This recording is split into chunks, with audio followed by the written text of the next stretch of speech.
Students, last class में आपने hydrogen के बारे में पढ़ा था, उसकी प्रिपरेशन पढ़ी थी। मैंने प्रिपरेशन टोटल 3 करवाई होगी। एक तो थी लेबोरेटरी का प्रिपरेशन। लेबोरेटरी में हमें सिर्फ किसी चीज को प्रिपेयर करके दिखाना होता है कि दैट इज प्रिपेयर्ड और नॉट, या बहुत ही कम मात्रा में प्रिपेयर करना होता है कि उसको एक छोटे एक्सपेरिमेंट में यूज किया जा सके। सेकंड आती है कॉमर्शियल प्रिपरेशन। कॉमर्शियल में मैंने कहा था कि हमें कोई चीज इतने लार्ज स्केल पे प्रिपेयर करनी होती है कि उसको मार्केट के अंदर बेच सके। तो मार्केट में बेचने के लिए लार्ज स्केल पे और ऐसी प्रिपरेशन होनी चाहिए जो इकोनॉमिकली सुटेबल हो, ज्यादा खर्चा भी ना करवाए, सस्ती बन जाए। तो उसके अलावा आप ये कहेंगे आज का आपका जो अगला टॉपिक आता है फिजिकल प्रॉपर्टीज।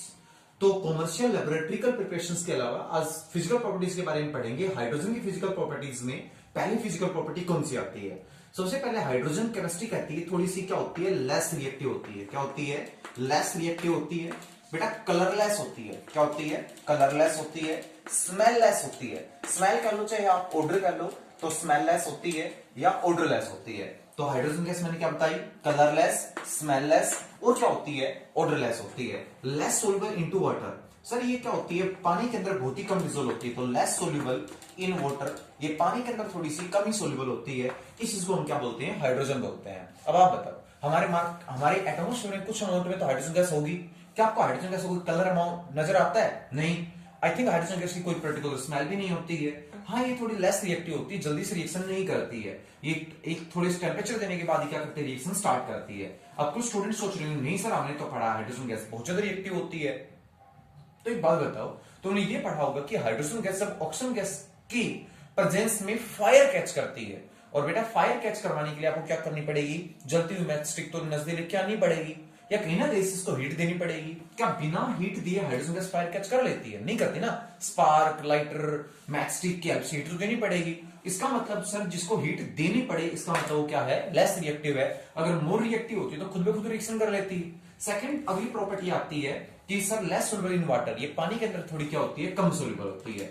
अगला पॉइंट आता है कि इसका जो बॉइलिंग पॉइंट है, या आप कहेंगे मेल्टिंग पॉइंट है, वो काफी लो मेल्टिंग पॉइंट होता है। बॉइलिंग पॉइंट काफी लो होता है। इसका बॉइलिंग पॉइंट है वो काफी लो होता है, और जनरली बोला जाता है 2 केल्विन के समथिंग इसका क्या होता है? बॉइलिंग पॉइंट होता है। 2 केल्विन का मतलब होता है -271 डिग्री सेल्सियस के नजदीक क्या होता है? इसका मेल्टिंग पॉइंट होता है। -271 का मतलब वेरी लो इसका बॉइलिंग पॉइंट माना जाता है। अगली प्रॉपर्टी की अगर बात करें तो आप ये कह सकते हैं कि जो हाइड्रोजन होती है बेटा, वो मेरे को फिजिकल प्रॉपर्टीज तो हो चुके हैं, फिर भी इसका रिफ्रैक्टिव इंडेक्स क्या होता है? लो होता है। अब आप पूछेंगे सर एक रिफ्रैक्टिव इंडेक्स नाम की चीज होती है, ये रिफ्रैक्टिव इंडेक्स किसको कहा जाता है? देखिएगा ये बोला जाता है कि रिफ्रैक्टिव इंडेक्स का मतलब किसी चीज की सोल्युबिलिटी से लिया जाता है। अगर कोई चीज ज्यादा सोल्यूबल है तो उसका रिफ्रैक्टिव इंडेक्स क्या मिलेगा? हाई मिलेगा। अगर कोई चीज कम सोल्यूबल है तो उसका रिफ्रैक्टिव इंडेक्स कम मिलेगा। अब मैं पहले कह चुका हूं ये वाटर के अंदर क्या होती है? कम सोल्यूबल होती है, तो श्योर इसका रिफ्रैक्टिव इंडेक्स क्या मिलेगा? आपको कम मिलेगा।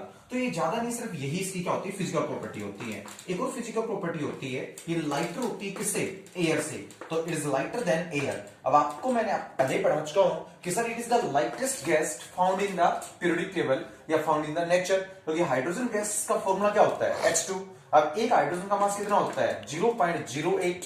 तो भैया 2 का कितना हो जाएगा? मल्टीप्लाई कर लो तो 2.016। तो आप ये कह सकते हैं कि हाइड्रोजन गैस सबसे क्या होती है? लाइटेस्ट गैस होती है। इसका मोलिकुलर मास बहुत कम का मतलब कितना होता है? 2.016 के समथिंग होता है। और अगर मोलिकुलर मास सबसे कम है, इससे ज्यादा तो हीलियम का होता है। अब हीलियम सेकंड नंबर पे आती है, एटॉमिक नंबर 2 और मास नंबर कितना होता है? 4। अब हीलियम सेकंड नंबर पे है और मास कितना है? 4। तो हीलियम से तो काफी कम मास है। तो आप फाइनल वर्ड्स में कह सकते हैं कि हाइड्रोजन क्या होती है? लाइटेस्ट होती है, लाइटर देन एयर। अब एयर से हल्की होने की वजह से ये हमारे अर्थ में सबसे कहां पाई जाती है बेटा? ऊपर की तरफ क्या होती है? ये पाई जाती है। ये मैं आपको पहले पढ़ा चुका हूं कि यूनिवर्स के अंदर सबसे ज्यादा मात्रा में पाई जाने वाली यही गैस है। मतलब यूनिवर्स में ये गैस सबसे ज्यादा मात्रा में पाई जाती है, मोस्ट अबंडेंट गैस होती है। और आप ये भी कह सकते हैं कि आपके जो सैटर्न और जुपिटर जो प्लेनेट है वो कंप्लीटली किससे मिलकर बने हुए हैं? हाइड्रोजन गैस से मिलकर बने हुए हैं। अब आपके माइंड में ये आया होगा क्वेश्चन कि सर अगर वो हाइड्रोजन गैस से मिलकर बने हुए हैं तो वो फायर क्यों कैच क्यों नहीं करती हाइड्रोजन?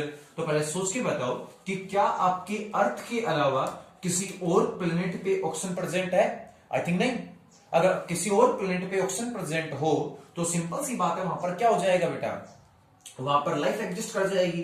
तो इसका मतलब हम ये श्योर कह सकते हैं कि जुपिटर के ऊपर या सैटर्न के ऊपर ऑक्सीजन गैस प्रेजेंट नहीं है, इसलिए वहां पर लाइफ जनरली क्या नहीं करती? एग्जिस्ट नहीं करती।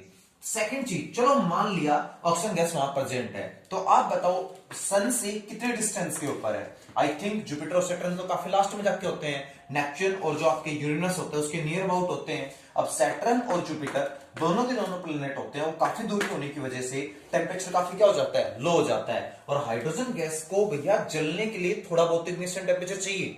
अब आप इसको हीट नहीं दे रहे, आप स्पार्क नहीं दे रहे, आप मैचस्टिक नहीं दे रहे, तो हाइड्रोजन गैस फायर कैच कैसे करेगी? इसलिए मैं ये कह रहा हूं कि जो आपके जुपिटर और जो सैटर्न होते हैं उन दोनों प्लैनेट्स के अंदर मोस्ट ऑफ द कौन सी गैस प्रेजेंट होती है? हाइड्रोजन गैस प्रेजेंट होती है। बट वो फायर क्यों नहीं कैच करती?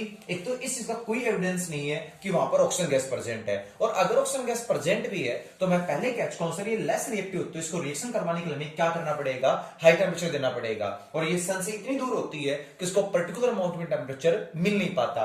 That's why you can say that कि हाइड्रोजन गैस जो प्लैनेट और जुपिटर और सैटर्न के ऊपर होती है वो फायर कैच नहीं कर पाती।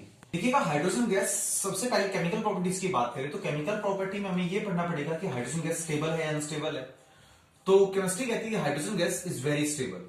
आप कहेंगे सर कैसे पता चलेगा हाइड्रोजन गैस ज्यादा स्टेबल है? आप एक काम करो, हाइड्रोजन गैस को 2000 डिग्री सेल्सियस पे गर्म करो, और हाइड्रोजन गैस को अगर 2000 डिग्री सेल्सियस पे गर्म करोगे तो hydrogen gas near about 0.05% he decompose होती है। अब 2000 डिग्री सेल्सियस पे मतलब जिस टेम्परेचर पे वाटर बॉइल होता है उसके 20 टाइम्स टेम्परेचर पे हाइड्रोजन गैस सिर्फ 0.05% ही डिकम्पोज होती है। इसको वेरी स्टेबल। इतने हाई टेम्परेचर पर अगर ये डिकम्पोज नहीं हो रही, अगर ये नहीं टूट रही, इसमें हाइड्रोजन के एटम अगर बाहर नहीं निकल रहे, हाइड्रोजन हाइड्रोजन के बीच में जो बॉन्ड है वो बॉन्ड नहीं टूट पा रहा, इसका मतलब हाइड्रोजन बहुत ज्यादा स्टेबल है। अगर आपको कोई पूछे कि सर कितने टेम्परेचर पर डिकम्पोज होगी, तो अगर हम क्या करते हैं हाइड्रोजन को 5000 डिग्री सेल्सियस टेम्परेचर दे दें तो ऐसा हो सकता है कि हाइड्रोजन गैस कितनी टूट जाए बेटा? 95% हाइड्रोजन गैस क्या हो जाए, डिकम्पोज हो जाए। और किसमें डिकम्पोज होगी आपको पता होना चाहिए। हाइड्रोजन हाइड्रोजन के बीच में क्या होता है, बॉन्ड होता है। जैसे हम क्या करते हैं, इसको हीट करते हैं, ये बॉन्ड टूट जाता है, हाइड्रोजन के दोनों एटम क्या हो जाते हैं, अलग हो जाते हैं, और हाइड्रोजन के दो एटम प्राप्त हो जाएंगे। तो हाइड्रोजन गैस स्टेबल है। इतने हाई टेम्परेचर पे मुश्किल से टूटती है, कितने टूटती है? 0.05%। लेकिन हाँ हमने टेम्परेचर कितना कर दिया, 5000 डिग्री सेल्सियस टेम्परेचर दे दिया, तो नियर अबाउट ये कितने के समथिंग टूट जाएगी? 95% के समथिंग क्या हो जाएगी, डिकम्पोज हो जाएगी। This is the stability of hydrogen. या हाइड्रोजन की स्टेबिलिटी के बारे में है, तो hydrogen is very stable, it is not decompose such A high temperature. इतने हाई टेम्परेचर पर डिकम्पोज नहीं हो पाती है। देखिएगा हाइड्रोजन गैस के बारे में ये कहा जाता है कि हाइड्रोजन गैस कंबस्टिबल गैस होती है। इसका मतलब ये हिंदी में बोलूं तो ज्वलनशील गैस है। ज्वलनशील का मतलब आप कहेंगे सिर्फ फायर कैच कर सकती है। कैसे? आपने भी अच्छी तरह से पढ़ा होगा, जब हाइड्रोजन गैस को ऑक्सीजन गैस की प्रेजेंस में क्या किया जाता है, बर्न किया जाता है, तो हाइड्रोजन प्लस ऑक्सीजन आपस में रिएक्शन करके क्या बनाते हैं, वाटर बनाते हैं। और याद रखना ये वाटर किस फॉर्म में बनता है, गैस। गैस का मतलब वाटर की यहाँ क्या बनती है बेटा, वेपर्स बनती है। वाटर की क्या बनती है, वेपर्स बनती है। बैलेंस करने के लिए यहाँ पर क्या लगा सकते हैं, हाफ लगा सकते हैं, तो H2 प्लस क्या हो जाएगा, हाफ O2, और यहां पर आपके पास क्या हो जाएगा, H2O प्राप्त हो जाएगा। H2O गैस की फॉर्म में बनता है, तो इसको क्या बोलते हैं, H2O की वेपर्स या H2O की गैसेस कहा जाता है। केमिस्ट्री कहती है कि जो आपका यहां पर वाटर प्राप्त होता है उसमें एक चीज याद रखने वाली बात है कि सर जो हाइड्रोजन गैस बर्न होती है वो आप एक सर्टेन टेम्परेचर के ऊपर क्या होती है, बर्न होती है। और कोई भी चीज जिस टेम्परेचर के ऊपर बर्न होती है उस टेम्परेचर को क्या कहा जाता है, इग्निशन टेम्परेचर। क्या कहा जाता है, इग्निशन टेम्परेचर कहा जाता है। और याद रखना हाइड्रोजन गैस का इग्निशन टेम्परेचर थोड़ा क्या होता है, लो होता है। इसका मतलब अगर आपने हाइड्रोजन गैस को ऑक्सीजन गैस की प्रेजेंस में रखा और लो टेम्परेचर दिया तो भी फायर कैच क्या कर जाएगी, और दोनों मिलकर क्या बनाएंगे बेटा, H2O बनाएंगे, और लार्ज अमाउंट ऑफ हीट यहां से क्या होती है, बाहर निकलती है। अब कुछ स्टूडेंट्स के माइंड में होगा कि सर जब हाइड्रोजन गैस, इसका मतलब ऑक्सीजन गैस की प्रेजेंस में बर्न होती है, काफी मात्रा में हीट निकलती है, साथ में वाटर बनता है, तो हाइड्रोजन बॉम्ब में शायद यही हीट निकलती होगी हाइड्रोजन बॉम्ब में, और इसी तरह से क्या होगा, उस हीट से लोग जल जाते होंगे। ऐसा नहीं होता है। जनरली ये बोला जाता है कि सर मैंने तो पहले बताया होगा कि दो तरह के बॉम्ब होते हैं। एक को क्या नाम दिया जाता है, एटम बॉम्ब, और एक को किसका नाम दिया जाता है, हाइड्रोजन बॉम्ब का नाम दिया जाता है। अब अगर हम एटम बॉम्ब की बात करें और अगर हाइड्रोजन बॉम्ब की बात करें तो एटम बॉम्ब में होती है न्यूक्लियर फिजन रिएक्शन। कौन सी रिएक्शन होती है, न्यूक्लियर फिजन। न्यूक्लियर फिजन का मतलब होता है कि सर एटम बम के अंदर हमारे पास एक रेडियो एक्टिव मटेरियल होता है, और वो रेडियो एक्टिव मटेरियल का न्यूक्लियस अपने आप को क्या कर लेता है बेटा, डिकम्पोज कर लेता है। सोचने वाली बात, अगर रेडियो एक्टिव मटेरियल का न्यूक्लियस अपने आप को तोड़ लेगा तो तोड़ने की वजह से छोटे छोटे न्यूक्लियस बनेंगे। तो केमिस्ट्री कहेगी सर जनरली क्या होता है कि जो एटम बम होता है उसमें न्यूक्लियर फिजन रिएक्शन होती है। फिजन का मतलब होता है किसी चीज का ब्रेक डाउन हो जाना, फिजन का होता है किसी चीज का टूट जाना। तो यहाँ पर जो रेडियो की सब्सटेंस उसका न्यूक्लियस अपने आप को तोड़ देता है और हमारे पास कितने सब्सटेंसेस बन जाएंगे, दो सब्सटेंसेस या दो से ज्यादा बनते हैं। तो एटम बम के अंदर तो कुछ ऐसा होता है। अब हाइड्रोजन बम के अंदर क्या होता है, तो एक हाइड्रोजन का एटम ये, एक हाइड्रोजन का एटम ये, दोनों मिलकर हीलियम का एटम बना लेते हैं। तो इसको बोलते हैं न्यूक्लियर फ्यूजन। क्या बोलते हैं इसको? न्यूक्लियर फ्यूजन बोलते हैं। फ्यूज का मतलब होता है एक दूसरे के अंदर मिक्स होकर साइज बड़ा कर लेना, क्या कहलाता है? न्यूक्लियर फ्यूजन कहलाता है। तो केमिस्ट्री कहती है कि सर जो न्यूक्लियर फ्यूजन रिएक्शन तो किसके अंदर होती है? आपकी एटम बम के अंदर। और न्यूक्लियर फ्यूजन रिएक्शन किसके अंदर होती है? हाइड्रोजन बम के अंदर। और इसमें हाइड्रोजन प्लस हाइड्रोजन के एटम मिलकर क्या बनाते हैं? हीलियम के बनाते हैं। और इसमें बहुत ज्यादा स्केल पे क्या होती है? एनर्जी रिलीज होती है। और आप ये भी कहेंगे कि न्यूक्लियर फ्यूजन रिएक्शन करवाने के लिए हमें हाई हीट की रिक्वायरमेंट होती है, बहुत ज्यादा हीट की रिक्वायरमेंट होती है। ये जो रिएक्शन है ये सन के अंदर हो रही है और यही रिएक्शन किसमें हो रही है? स्टार्स के अंदर हो रही है। अब न्यूक्लियर फ्यूजन रिएक्शन होने के लिए बहुत ज्यादा हीट की जरूरत है। अब वो हीट कहां से मिलेगी? एटम बम से मिलेगी। इसका मतलब अगर कहीं पर हाइड्रोजन बम का ब्लास्ट करवाना है तो उसको हीट देनी पड़ेगी और वो हीट कहां से मिलेगी? एटम बम से मिलेगी। मतलब हाइड्रोजन बम का ब्लास्ट करवाने से पहले उसके नजदीक कौन किसका ब्लास्ट करवाना जरूरी है? एटम बम का ब्लास्ट करवाना जरूरी है। और वो एटम बम जिन्होंने हिरोशिमा और नागासाकी दोनों शहरों को बिल्कुल खत्म कर दिया था, उन बम्स का ब्लास्ट इसके नजदीक करवाएंगे तब ये स्टार्ट होगा। और सोचो अगर ये स्टार्ट होती है क्या करेगा? इसका मतलब अगर आपसे कोई पूछे कि एटम बम और हाइड्रोजन बम के अंदर से ज्यादा नुकसान किससे होगा तो आप कहेंगे हाइड्रोजन बम क्या होता है? ज्यादा डिस्ट्रॉय करता है as compare to atom bomb. ठीक है,